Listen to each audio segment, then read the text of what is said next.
Monsieur le ministre, vendredi 6 février, l'Agence de financement des infrastructures de transport a adopté son budget pour 2014. Le verdict est tombé.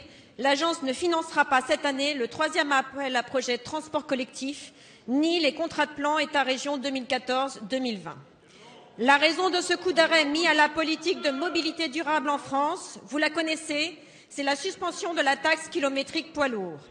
C'était pourtant une mesure de bon sens, votée à l'unanimité par cette Assemblée en 2009.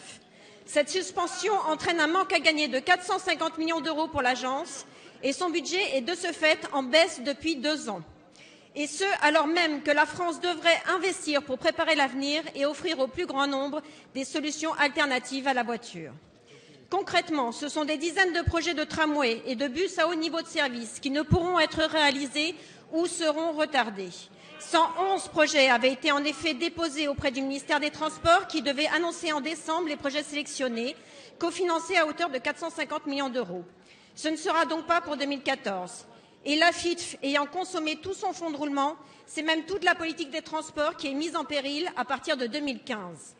Dès lors, Monsieur le ministre, mes questions seront directes. Les transports du quotidien sont-ils toujours une priorité pour la France et avez-vous l'intention d'y consacrer les moyens nécessaires? Avez-vous en particulier toujours la volonté de mettre en œuvre la taxe kilométrique poids lourds pour financer cette politique de transport, notamment en vous appuyant sur les conclusions à venir de la mission parlementaire menée par Jean-Paul Chanteguet? Et si oui, pouvez-vous nous donner le calendrier dans lequel vous comptez remettre en place cette mesure nécessaire au financement des transports collectifs? Merci. La parole est à Monsieur Frédéric Cuvillier, ministre chargé des Transports, de la mer et de la pêche. Merci, Monsieur le Président.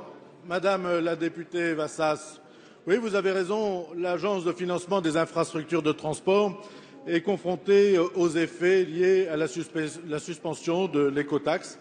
L'écotaxe doit en effet venir en substitution des recettes budgétaires, c'est-à-dire payées par le contribuable, et permettre le financement des infrastructures sur un principe qui est simple. L'utilisation économique des infrastructures de transport doit donner lieu à une contribution pour leur modernisation et pour l'entretien. Et pourquoi sommes-nous aujourd'hui tenus de payer, de verser une subvention budgétaire? Parce qu'à l'époque, à hauteur d'1 milliard. Parce qu'à l'époque, les recettes venaient des concessions autoroutières qui ont été privatisées par la droite en 2005 dans des conditions tout à fait contestables. Alors aujourd'hui, nous avons fait un effort important puisque nous avons compensé une partie de cette perte par une subvention à hauteur de 650 millions qui permet à l'État de faire face aux engagements qui sont les siens, d'abord face aux collectivités territoriales, mais également les entreprises de transport ou les entreprises de travaux publics.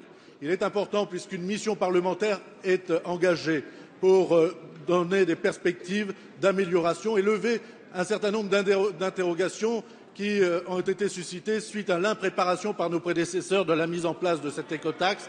Il était nécessaire donc de pouvoir attendre les conclusions de la mission présidée par le député Chanteguet et sur la base de ces propositions, nous aurons à cœur de boucler le financement de l'AFITF sur les priorités qui sont celles du gouvernement, le transport du quotidien, la modernisation des infrastructures, notamment ferroviaires, la sécurisation des infrastructures et bien sûr les transports en commun en site propre.